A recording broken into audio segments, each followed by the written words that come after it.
Bugungi kunda internet va ijtimoiy tarmoqlar insonlar hayotini yanada yengillashtirib, turmush tarziga ko'plab qulayliklarni olib kelmoqda. Axborot almashinuvining yuqoriligi, zamonaviy texnologiyalardan samarali foydalanish imkoniyati jamiyat taraqqiyotini jadal sur'atlarda tezlashtiryapti deya ayta olamiz. Bu imkoniyatlardan oqilona foydalanayotganlar ko'plab fuqarolar nafaqat o'z moddiy ahvolini yaxshilamoqda, balki jamiyat ravnaqiga ham munosib hissa qo'shishyapti. Biroq internet orqali odamlar ishonchiga kirib, turli yo'llar bilan ularning mol-mulkini o'zlashtirish holatlari kundan kunga ko'payib borayotgani tashvishlanarli holdir. O'z qilmishlarining oqibatini anglab tursalar-da, jinoiy yo'ldan qaytmayotgan bunday shaxslar jamiyat xavfsizligiga jiddiy tahdid solmoqda. Eng achinarlisi, bu kabi holatlar voyaga yetmagan shaxslar tomonidan sodir etilayotganidadir.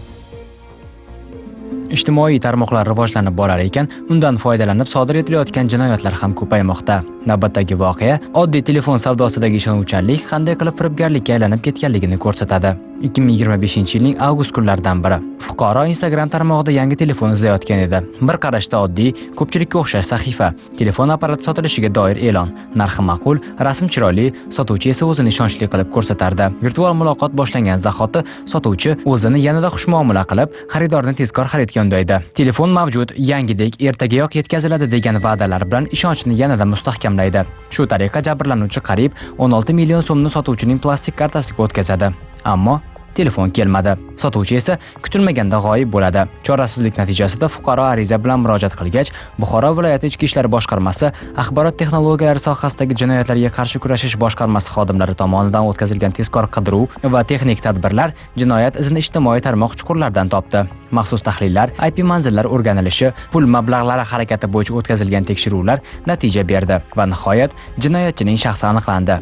U 2008-yilda Namangan shahrida tug'ilgan, millati o'zbek, ma'lumoti tugallanmagan o'rta, muqaddam sudlanmagan, hali voyaga ham yetmagan maktab o'quvchisi ekanligi ma'lum bo'ldi. O'smir yoshida tez pul topish ilinjida ijtimoiy tarmoq imkoniyatlaridan foydalangan holda boshqalarning ishonchini suiiste'mol qilib, fuqarolarning halol mehnati bilan topgan pulini shaxsiy ehtiyojlariga sarflab yuboradi. Hozirda mazkur holat yuzasidan Buxoro viloyat Ichki ishlar boshqarmasi tomonidan O'zbekiston Respublikasi Jinoyat kodeksining 168-moddasi 3-qismi G bandi bilan jinoyat ishi qo'zg'atilib, gumonlanuvchining shu va boshqa jinoyatlarga aloqadorligi yuzasidan tergov harakatlari olib borilmoqda.